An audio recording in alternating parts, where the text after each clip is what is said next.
கோபுரம் டிவி நேயர்களுக்கு இனிய வணக்கம். இன்று பிறந்தநாள் காணும் மற்றும் மணநாள் காணும் அத்துணை சகோதர சகோதரிகளுக்கும் எங்களது இனிய வாழ்த்துக்கள். பாபாவின் ஆசிகளோடு பல்லாண்டு காலம் நீங்கள் எல்லா வளங்களும் செல்வங்களும் பெற்று நலமுடன் வாழ வாழ்த்துகிறோம். பாபா அழைக்கிறார்.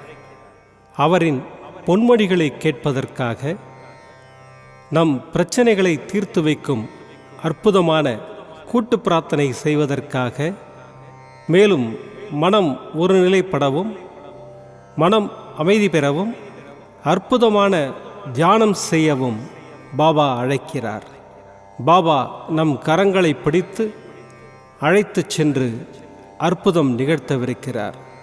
வாருங்கள், பாபாவின் பொன்மொழிகளை தரிசனம் செய்வோம்.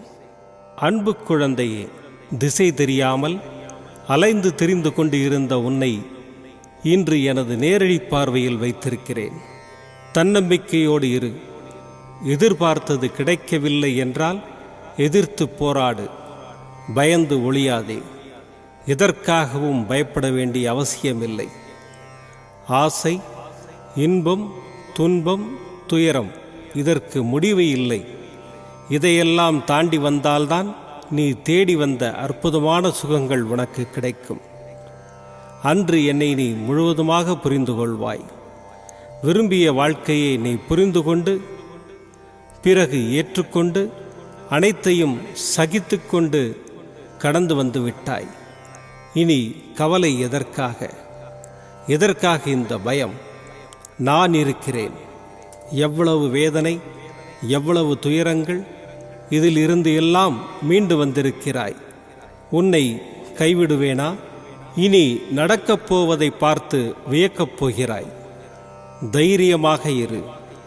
ஜெயிக்கப் போகிறாய். உன்னை தேடி நான் வரப்போகிறேன். நீ என்னை வரவேற்க தயாராக இரு. உன்னை மகிழ்விக்கவே நான் வருகின்றேன். உனது கர்ம பலன்களை விலக்கி உன்னை அனைவரும் வியக்கும் வண்ணம் உயர்ந்த நிலைக்கு கொண்டு செல்லப் போகிறேன். கவலைப்படாமல் இரு. என்னை வரவேற்க தயாராக இரு. உன்னை தேடி நான் வரப்போகிறேன். உன்னை பாதுகாப்பேன். அதுவரை பொறுமையாக நம்பிக்கையோடு இரு. நம்பிக்கைதான் வாழ்க்கை. அப்பா, நான் இருக்கிறேன் உன் நிழலாக. ஓம் ஸ்ரீ சாய்ராம்.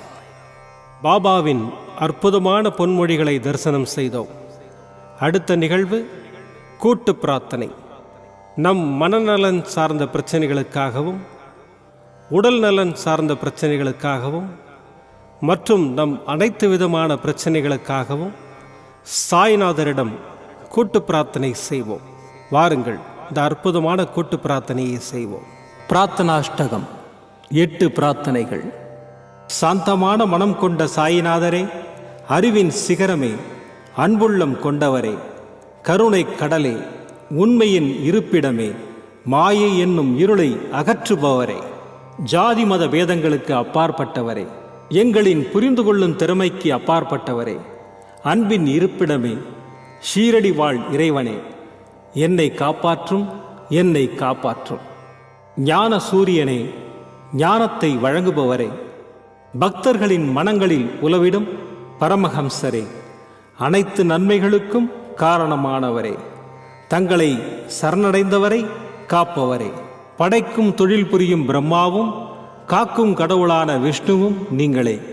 3 உலகங்களையும் யுகங்கள் முடிவில் தன்னுள் ஐக்கியமாக்கிக் கொள்ளும் ருத்திரனும் தாங்களே. நீங்கள் இல்லாத இடம் இந்த பூமியில் ஏது? எல்லாம் அறிந்த இறைவன் நீங்கள். எங்கள் எல்லோரின் இதயங்களிலும் வசிப்பவரும் நீங்களே. எனது எல்லா குற்றங்களையும் மன்னிக்க வேண்டும் என்று வேண்டி கேட்டுக்கொள்ளுகின்றேன். அலை அலையாய் தொடர்ந்து வரும் சந்தேகங்களையும் மனமயக்கங்களையும் போக்குவீராக. நீங்கள் கோமாதா, நான் பிறந்த இளங்கன்று. நீங்கள் சந்திரன், நான் சந்திரகாந்த கல். தங்கள் பாதங்கள் கங்கை நதி. பணிவுடன் இந்த தாசன் உங்கள் பாதங்களில் தலை வணங்குகிறேன். உங்கள் கைகளை என் தலைமீது வைத்து ஆசை கூறுங்கள். என் கவலைகளும் துன்பங்களும் பறந்தோடட்டும். இந்த கணு தங்களின் தாசன். இந்த 8 துதிகளையும் கூறி நான் உங்களை சாஷ்டாங்கமாக நமஸ்கரிக்கின்றேன். எனது பாவங்கள், துன்பங்கள் மற்றும் ஏழ்மை நிலை இவை யாவும் உடனடியாக விலகி ஓடட்டும். ஓம் சாய்ராம், ஓம் சாய்ராம், ஓம் சாய்ராம். அற்புதமாக கூட்டு பிரார்த்தனை செய்தோம். பாபா நம்முடைய கோரிக்கையை ஏற்று நிச்சயமாக நமக்கு அற்புதங்களை செய்வார் என்பது சத்தியம். இனி கண்களை மூடி பாபாவை மனதில் நிறுத்தி பாபாவின் அற்புதமான சக்தி வாய்ந்த மந்திரத்தை அனுபவிப்போம். தசரத புத்ராய வித்மஹே சீதா வல்லபாய தீமஹி தன்னோ ராம பிரச்சோதயாத். தசரத புத்ராய வித்மஹே சீதா வல்லபாய தீமஹி தன்னோ ராம பிரச்சோதயாத். தசரத புத்ராய வித்மஹே சீதா வல்லபாய தீமஹி தன்னோ ராம பிரச்சோதயாத். தசரத புத்ராய வித்மஹே சீதா வல்லபாய தீமஹி தன்னோ ராம பிரச்சோதயாத். தசரத புத்ராய வித்மஹே சீதா வல்லபாய தீமஹி தன்னோ ராம பிரச்சோதயாத். தசரத புத்ராய வித்மஹே சீதா வல்லபாய தீமஹி தன்னோ ராம பிரச்சோதயாத். தசரத புத்ராய வித்மஹே சீதா வல்லபாய தீமஹி தன்னோ ராம பிரச்சோதயாத். தசரத புத்ராய வித்மஹே சீதா வல்லபாய தீமஹி தன்னோ ராம பிரச்சோதயாத். தசரத புத்ராய வித்மஹே சீதா வல்லபாய தீமஹி தன்னோ ராம பிரச்சோதயாத். தசரத புத்ராய வித்மஹே சீதா வல்லபாய தீமஹி தன்னோ ராம பிரச்சோதயாத். தசரத புத்ராய வித்மஹே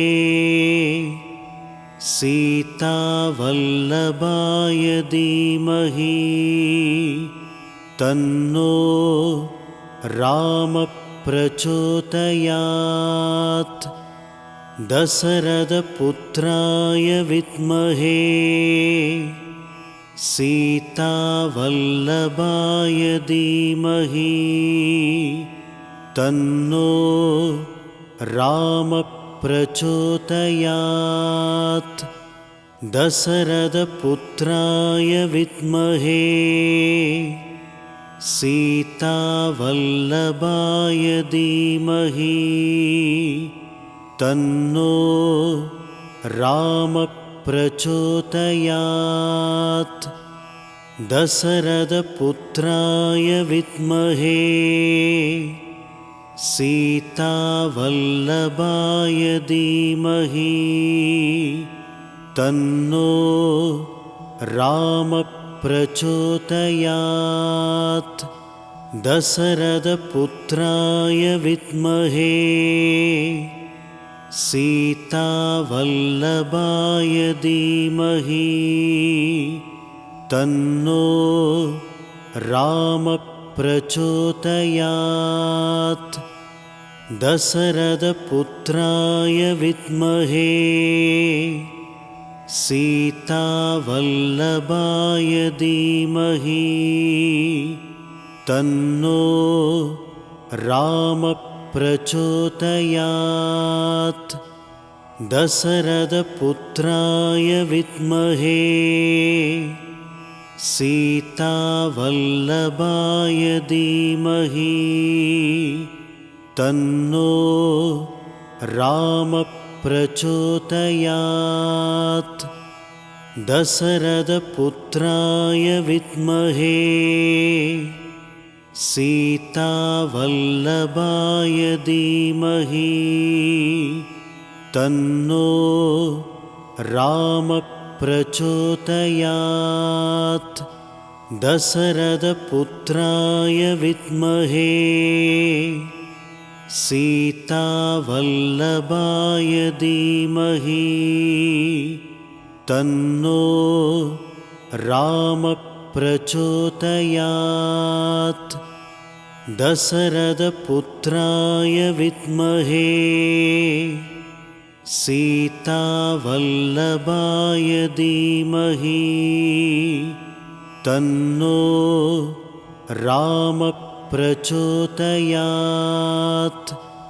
दशरथपुत्राय विद्महे सीतावल्लभाय धीमहि तन्नो रामः प्रचोदयात्। दशरथपुत्राय विद्महे सीतावल्लभाय धीमहि तन्नो रामः प्रचोदयात्। दशरथपुत्राय विद्महे सीतावल्लभाय